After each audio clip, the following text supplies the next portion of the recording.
Le froid de novembre avait une façon particulière de s'infiltrer dans les vêtements. Pas par les coutures, ni par les cols, mais directement par la peau, comme s'il cherchait quelque chose à mordre. Je m'en souviens parce que c'est la première sensation que j'ai eue ce soir-là, avant même de comprendre ce que mes yeux étaient en train de lire. Le téléphone dans ma main, le pouce encore posé sur l'écran, et ces mots lumineux dans le noir de la rue. Je rentrerai tard, ne t'inquiète pas. Réunion imprévue, je t'embrasse. Théodosie. C'est mon prénom. Un prénom que ma grand-mère Varvara avait choisi dans un vieux calendrier orthodoxe en disant qu'il portait la lumière.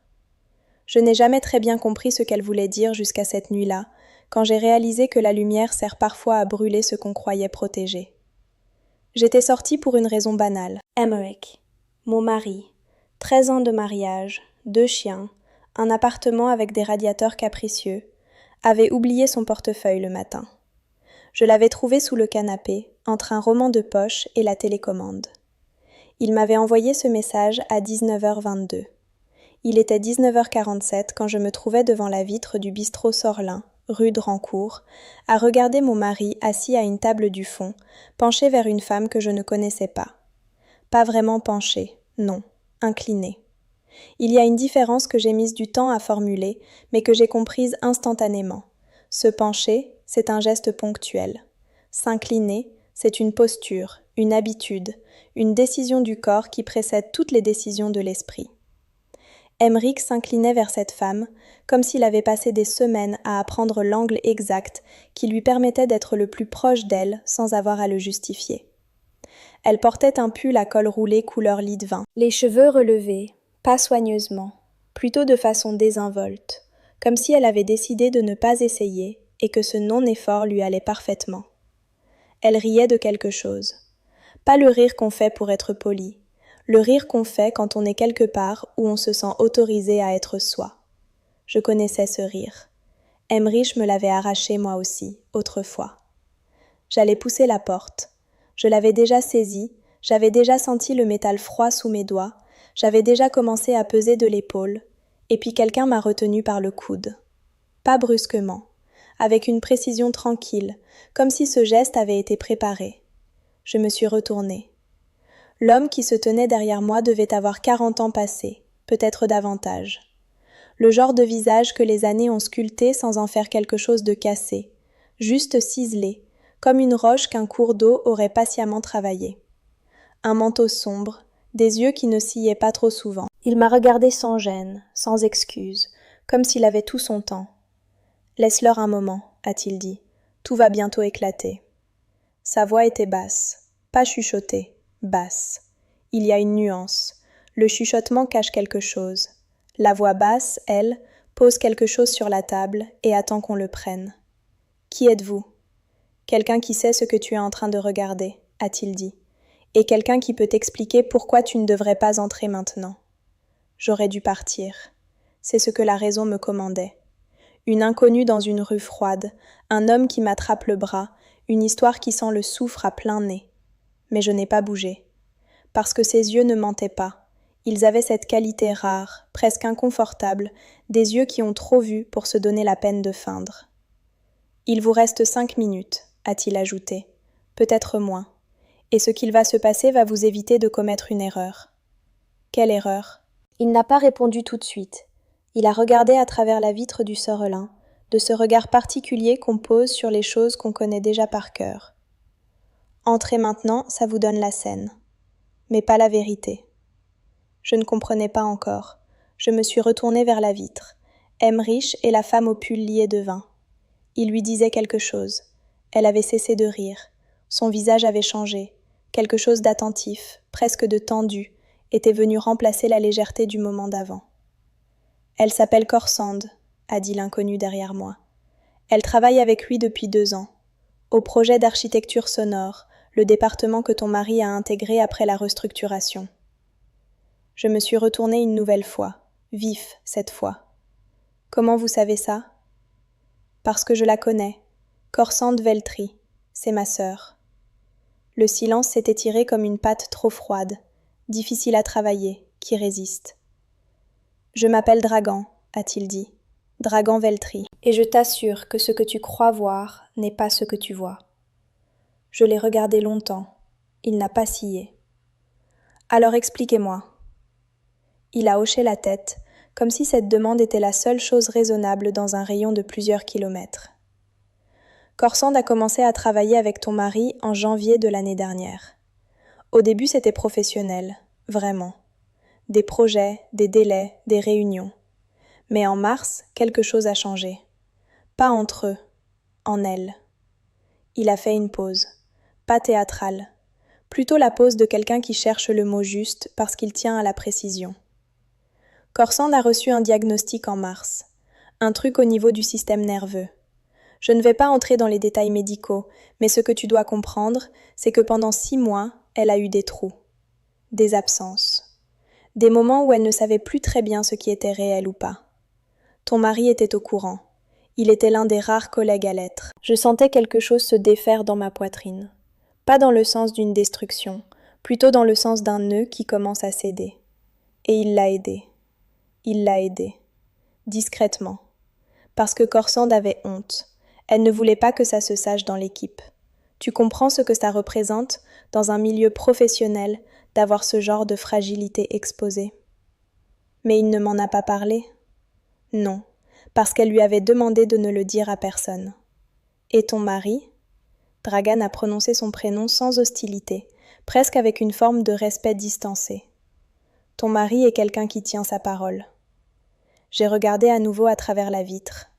Emmerich, mon mari, 13 ans, les radiateurs capricieux, les 2 chiens, Séraphin et la vieille Mouka qui dormait toujours en travers de la porte. Emmerich qui lisait encore des romans papier parce qu'il disait que les écrans mangeaient les mots. Emmerich qui m'avait un jour conduite 4 heures de route pour que j'assiste aux obsèques d'une ancienne camarade de lycée qu'il n'avait jamais rencontrée parce qu'il avait dit « Tu n'aurais pas dû y aller seul ». Alors ce soir, a continué Dragan, ils ne sont pas là pour ce que tu croyais.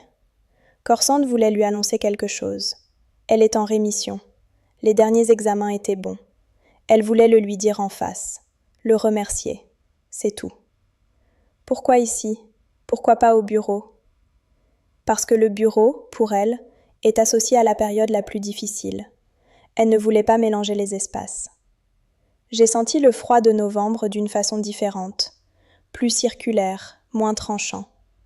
J'avais le portefeuille d'Emmerich dans mon sac. Je l'avais apporté parce que je pensais lui faire une surprise. Arriver à l'improviste, lui tendre l'objet oublié, peut-être partager un verre s'il n'était pas trop occupé. Quelle ironie impeccable de la géographie. Vous m'avez arrêté parce que vous saviez que j'allais mal interpréter la scène, ai-je dit.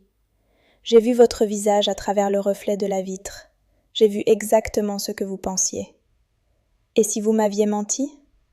Dragan a eu un sourire bref, pas moqueur. Plutôt le sourire de quelqu'un à qui on pose la seule question qui méritait d'être posée. Vous pouvez vérifier. Entrez si vous voulez, demandez-lui.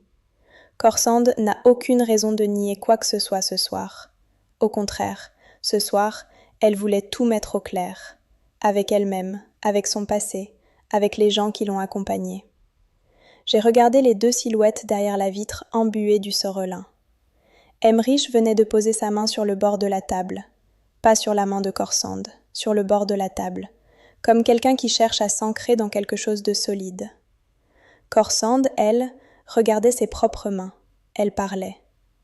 Et en regardant le mouvement de ses épaules, j'ai reconnu quelque chose que j'aurais voulu ne pas reconnaître aussi vite. Le relâchement de quelqu'un qui dit enfin à voix haute quelque chose qu'il portait seul depuis trop longtemps. Je connaissais cette posture. Je l'avais eue moi aussi. La nuit où j'avais raconté à Emmerich la mort de mon père adoptif, pas la mort en elle-même, mais les circonstances, celles que j'avais mises 10 ans à mettre en mots. Il était resté assis exactement comme ça, sans bouger, sans chercher à combler le silence avec des mots utiles, en laissant simplement le silence faire son travail. « Je ne vais pas entrer », ai-je dit. Ce n'était pas une question. Dragan n'a pas répondu. Il n'en avait pas besoin. J'ai fait quelques pas en arrière, jusqu'au bord du trottoir opposé, là où un vieux réverbère diffusait une lumière jaunâtre et légèrement instable. J'ai sorti le portefeuille d'Emmerich de mon sac. Je l'ai regardé. Du cuir marron foncé, usé au coin, acheté à Lisbonne lors de notre second voyage ensemble, 9 ans plus tôt. Il avait refusé d'en acheter un neuf depuis, pas par avarice mais par attachement, cette façon qu'il avait de tenir aux objets qui avaient vécu avec lui. J'ai envoyé un message. J'ai trouvé ton portefeuille, je l'ai avec moi, rentre quand tu veux. Pas de je t'embrasse, pas de point d'exclamation, juste les faits, dans leur nudité propre. Dragan s'était rapproché de la vitrine. Il regardait sa sœur de l'extérieur, avec une attention silencieuse. Il y avait quelque chose de doux dans cette façon de surveiller sans déranger, la douceur particulière de ceux qui savent que leur présence peut parfois être plus utile à distance. « Vous avez l'habitude de faire ça ?» ai-je demandé. « D'intercepter les gens devant les restaurants ?»« Non, » a-t-il dit sans se retourner. « J'attendais de m'assurer qu'elle allait bien. Et puis je vous ai vu. Et j'ai reconnu ce que vous alliez faire. » « Vous avez reconnu quoi exactement ?» Il s'est retourné cette fois. La femme qui va entrer dans un endroit pour tout faire exploser parce qu'elle croit avoir compris la situation. J'en ai connu plusieurs. J'en ai peut-être été une version masculine à un moment de ma vie. Je n'ai pas demandé ce qu'il voulait dire. Certaines informations n'ont pas besoin d'être creusées pour être reçues. La porte du Sorelin s'est ouverte. Corsande Veltri est sortie la première, enroulée dans un manteau gris, les joues légèrement rouges, pas de la honte, du soulagement, ce rose particulier que les émotions trop longtemps retenues déposent sur la peau quand elles finissent par s'évaporer. Emmerich était juste derrière elle. Il l'a raccompagnée jusqu'au bord du trottoir, ils ont échangé quelques mots que je n'entendais pas, et elle est partie vers la gauche, vers le métro sans doute, sans se retourner. Emmerich a levé les yeux. Il m'a vu. Un instant, juste un instant. Son visage a traversé quelque chose de difficile à nommer. Pas la culpabilité. Pas la surprise non plus, exactement. Plutôt cette expression qu'on a quand deux parties de sa vie qu'on avait maintenues séparées se retrouvent soudainement dans le même espace. Il a traversé la rue. Théodosie. Je sais, ai-je dit. Enfin, je viens de comprendre. Il a regardé Dragan. Dragan lui a adressé un signe de tête bref. Pas hostile, plutôt neutre. Le signe de tête de quelqu'un qui remplit une fonction et qui s'en va maintenant que c'est fait. Je m'en vais, a dit Dragan. Bonne nuit. Il est parti dans la direction opposée, le col du manteau remonté, les mains dans les poches, comme quelqu'un qui n'attend pas de remerciements parce qu'il n'en a pas besoin. Emmerich et moi nous sommes regardés longtemps dans la lumière chancelante du réverbère. Il y avait le bruit de la rue.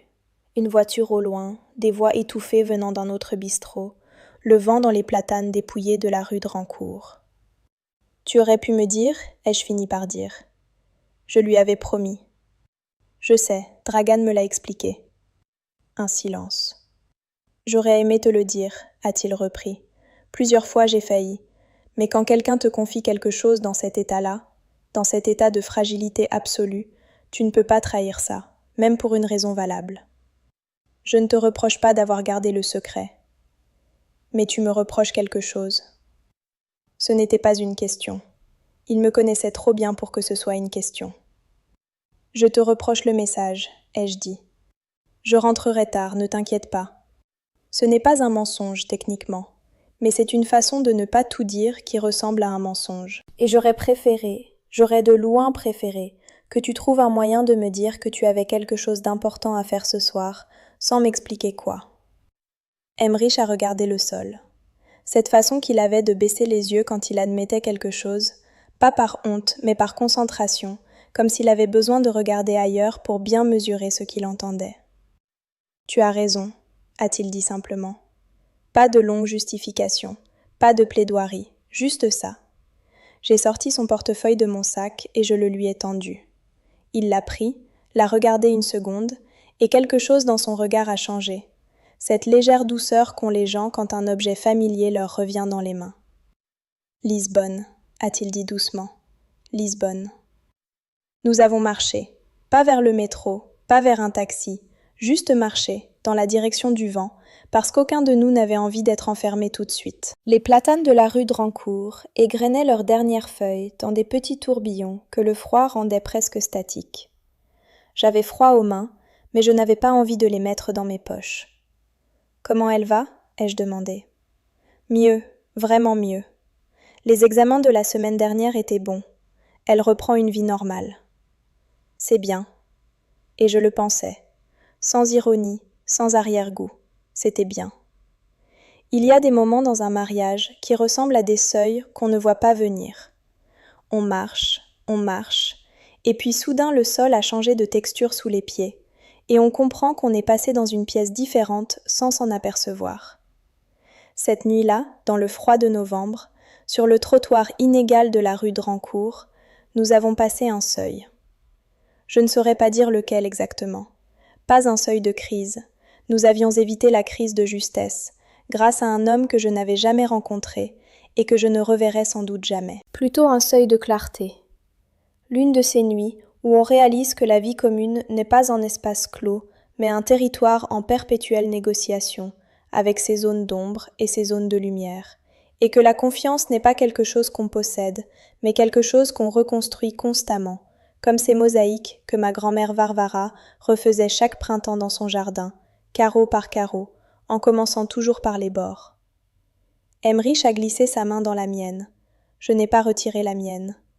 Nous avons marché encore, jusqu'au canal, jusqu'aux lumières qui se reflétaient dans l'eau noire et immobile, jusqu'à ce que le froid devienne quelque chose qu'on endure ensemble, plutôt que quelque chose qui mord.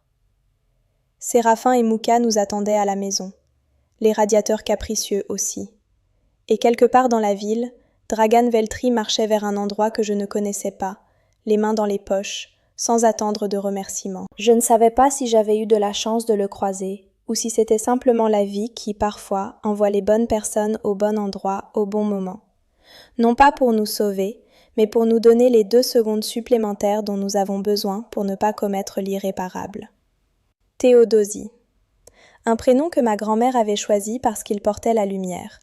Cette nuit-là, pour la première fois, j'ai compris ce qu'elle voulait dire. Si cette histoire vous a touché, laissez un like, ça prend 2 secondes et ça change tout pour nous. Et abonnez-vous pour ne manquer aucune histoire.